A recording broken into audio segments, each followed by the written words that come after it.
बिस्मिल्लाहिर्रहमानिर्रहीम। अस्सलाम वालेकुम वरहमतुल्लाहि वबरकातुहू। दोस्तों, आज आप हज़रात के सामने ग़ीबत के ताल्लुक़ से कुरान करीम की एक आयत का मफ़हूम, रसूलुल्लाह सल्लल्लाहु अलैहि वसल्लम की चंद अहादीस का मफ़हूम और उलमा की चंद अक़वाल पेश करूँगा ताकि ग़ीबत का मसला अच्छे से समझ में आ जाए।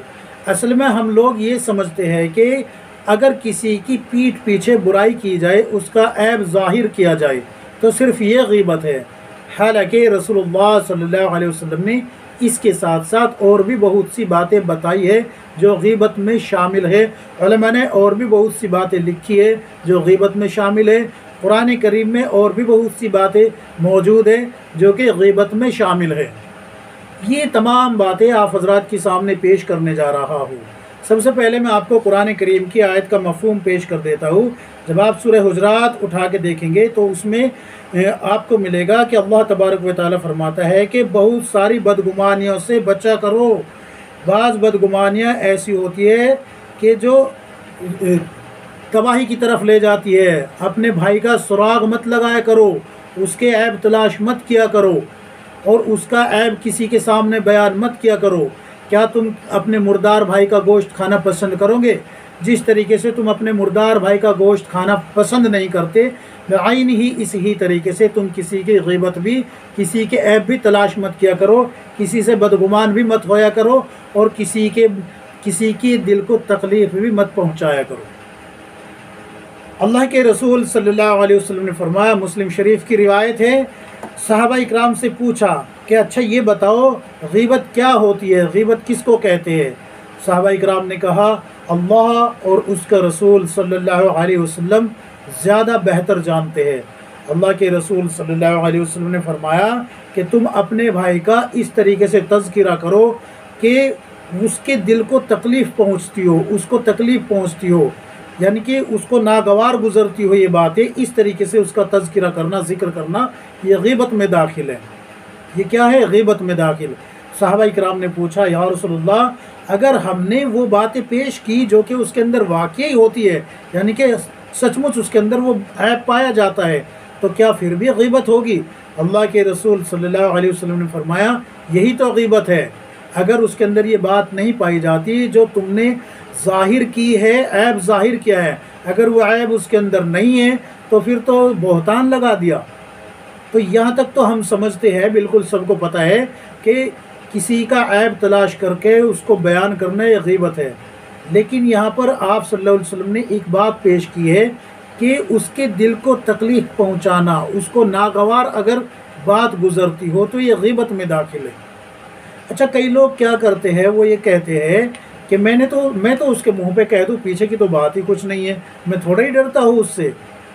आप उसको माशरे में ज़लील कर रहे हैं मुँह पे कह के भी, बल्कि कई लोग कहते हैं कि मैं तो मुँह पे ही तो कह रहा हूँ, पीछे थोड़ा ही कही है। तो आप उसके ऐब को तलाश करके लोगों के सामने बयान कर रहे हैं, उसको ज़लील कर रहे हैं, उसके दिल को तकलीफ़ पहुँच रही है। उसके दिल को क्या हो रही है? तकलीफ़ पहुँच रही है, जिसकी वजह से वो ज़लील हो रहा है और आप गुनाह कबीरा में मुलव्विस हो रहे हो।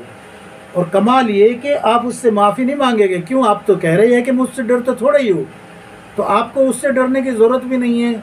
उस वक्त पता लगेगा जब अल्लाह के सामने जो है पेशी होगी और वो आपका गिरेबान पकड़ के जो है जहन्नम की तरफ धकेलेगा। उस वक्त आपको एहसास होगा कि आपने कितना बड़ा जुर्म किया है। अल्लाह के रसूल सल्लल्लाहु अलैहि वसल्लम ने फरमाया कि ग़ीबत जो है ना, ग़ीबत ज़िना से भी बड़ा जुर्म है। सहाबा इकराम ने पूछा, या रसूलल्लाह, ग़ीबत ज़िना से बड़ा जुर्म कैसे हो सकता है? अल्लाह के रसूल सल्लल्लाहु अलैहि वसल्लम ने फरमाया कि इंसान अगर ज़िना कर ले, हालांकि ज़िना बहुत बड़ा गुनाह है, ज़िना इतना बड़ा गुनाह है, बुखारी शरीफ में रिवायत आती है कि जिस वक्त इंसान ज़िना करता है उसके अंदर से ईमान निकल जाता है, उसके अंदर से उसका ईमान निकल जाता है। लेकिन रसूलुल्लाह सल्लल्लाहु अलैहि वसल्लम ने ज़िना से भी बड़ा जुर्म बताया है ग़ीबत को। क्यों? इसलिए कि जब इंसान ज़िना करता है तो वो तौबा कर लेता है और अल्लाह उसकी तौबा को कबूल करके उसको माफ़ कर देता है। लेकिन ग़ीबत एक ऐसा गुनाह है, जब तक जिस ग़ीबत की है उससे माफ़ी नहीं मांगेगा, तब तक जो है अल्लाह के नबी सल्लल्लाहु अलैहि वसल्लम ने फरमाया कि जन्नत नहीं मिल सकती, जन्नत में नहीं जा सकता। یہ اللہ کے رسول صلی اللہ علیہ وسلم نے فرما دیا۔ اچھا، بہت ساری خواتین اس بات میں ملوث ہوتی ہے کہ 2-4 عورتیں جمع ہوئی اور جمع ہونے کے بعد بس اپنا ہو گئی شروع، کیا کرتی ہیں کہ فلاں کالی ہے، فلاں جو ہے موٹی ہے، فلاں جو ہے صاف ستھری نہیں رہتی، فلاں تو جو ہے بس اس کے اندر سلیقہ نہیں ہے، کپڑے بھی اچھے نہیں پہنتی، کپڑے بھی ڈھنگ کے نہیں پہنتی، بس پان کھلا لو اور کھانے کھلا لو اور بکواس کرا لو وغیرہ وغیرہ۔ تو یہ ساری باتیں غیبت میں داخل ہے، یہ سب کی سب باتیں غیبت میں داخل ہے۔ اور چونکہ میں نے قرآن کا مفہوم بھی آپ حضرات کے سامنے پیش کیا ہے کہ اپنے مردار بھائی کا گوشت کھانے کے برابر ہے یہ عمل۔ اب کون بہن ایسی ہوگی جو اپنے مردار بھائی کا گوشت کھانا پسند کرے گی؟ کون بیٹی ایسی، کون بہن ہوگی ایسی؟ تو اس لیے میں عرض کر رہا ہوں کہ اس عیب سے، اس گناہ سے بچنا ہے۔ آگے ایک حدیث اور ہے جو کہ اتنی ڈراؤنی ہے، اتنی شدید ڈراؤنی ہے، اگر وہ حدیث، اول تو یہ قرآن کریم کی آیت اور پیچھے جو حدیث بیان کی ہے یہ بھی ڈراؤنی ہے، لیکن یہ جو اب بیان کرنے جا رہا ہوں نا میں، یہ ایسی ہے کہ جب میں نے اس کو پڑھا تو میں بھی جو ہے اندر تک ہل گیا۔ وجہ کیا ہے کہ نمازی بھی آج کل غیبت میں لگے ہوئے ہیں، حاجی بھی غیبت میں لگے ہوئے ہیں، صف اول کے نمازی غیبت میں لگے ہوئے ہیں۔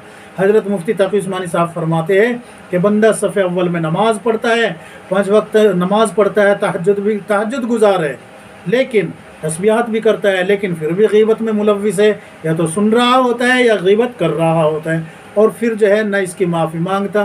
کیوں؟ اس لیے کہ اگر وہ اس کو گناہ سمجھتا تو پھر اس کے پاس جاتا ہی کیوں؟ تو اس لیے جو ہے یہ جو اب حدیث بیان کرنے جا رہا ہوں میں، اس کو دھیان سے سننا۔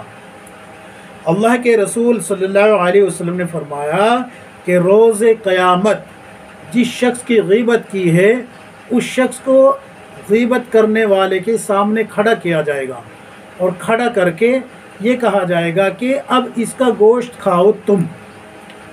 غیبت کرنے والے کا گوشت اس کو کھلایا جائے گا جس کی غیبت کی تھی، یعنی کہ وہ اب اس کو نوچے گا، اس کو نوچ کے کھائے گا۔ احادیث موجود ہے، احیاء العلوم کی روایت ہے، اور اس کے راوی ہے حضرت ابو ہریرہ رضی اللہ عنہ۔ آپ کھول کے دیکھیں، جس وقت جو ہے مثال کے طور پہ ایک عورت نے کسی دوسری عورت کی غیبت کری، اب وہ غیبت کرنے والی عورت کا گوشت جو ہے وہ عورت کھائے گی جس کی غیبت کی ہے، اس کو نوچ کے کھائے گی روز محشر۔ روز قیامت اللہ کے سامنے جب پیشی ہوگی تو یہ عورت اس عورت کو نوچ کے کھا رہی ہوگی جس نے غیبت کی تھی، نوچ کے کھا رہی ہوگی، اور پھر اس کو کھاتے کھاتے جہنم میں دھکیل دے گی۔ یہی مسئلہ مرد کے ساتھ ہونا ہے۔ جو مرد حضرات جو ہے غیبت میں ملوث ہے، جو یہ کہتے ہیں نا کہ بھئی ہم تو منہ پہ کہہ دیں گے، یہ شیطان کا ایک ایسا دھوکہ ہے جس میں ڈال رکھا ہے کہ ہم سچ ہی تو بول رہے ہیں، ہم جو ہے منہ پہ ہی تو کہہ رہے ہیں۔ تو یاد رکھیے، اصل غیبت جو ہے دل کو تکلیف پہنچانا، دل کو ایذا پہنچانا ہے۔ ناگواری اگر آتی ہے اس کو ان باتوں سے جس کا آپ ذکر کر رہے ہیں، تو پھر دل کو تکلیف پہنچانا ہے، اور یہ ایسا گناہ ہے اللہ رب العزت اپنے حقوق تو معاف کر دے گا، لیکن جب باری آئے گی حقوق العباد کی، اس میں اللہ تبارک و تعالیٰ یہ کہہ دے گا کہ یہ معاف کرتا ہے تو میں معاف کرتا ہوں، اس سے معافی مانگ لے، اس سے معافی مانگ لے۔ اب چونکہ وہاں معافی کا تو مسئلہ ہی نہیں بنتا بندے کے ساتھ، وہاں تو یہ ہوگا کہ اگر اس کے پاس آپ کے پاس نیکی ہے تو آپ کی نیکی اس کو دے دی جائے گی، اگر نیکی نہیں ہے تو اس کے گناہ آپ کے سر پہ ڈال کے جہنم میں پھینک دیا جائے گا۔ یہ قانون ہے اللہ رب العزت کا حقوق العباد کے بارے میں۔ امید ہے کہ یہ باتیں آپ سمجھ گئے ہوگے۔ نمازوں کا اہتمام کرے، اللہ کے رسول صلی اللہ علیہ وسلم کے طریقے کے مطابق زندگی گزارے، اللہ کے حکم کے مطابق زندگی گزارے، اور غیبت جیسے گناہ سے بچ کے زندگی گزارے۔ ہر کوئی جو ہے غیبت میں ملوث ہے، اس لیے اللہ سے دعا کرے کہ غیبت سے بچ جائے، ہم سب بچ جائے، پوری امت غیبت سے بچ جائے۔ اللہ تبارک و تعالی ہم سب کو کتاب و سنت کے مطابق زندگی گزارنے کی توفیق عطا فرمائے، آمین یا رب العالمین۔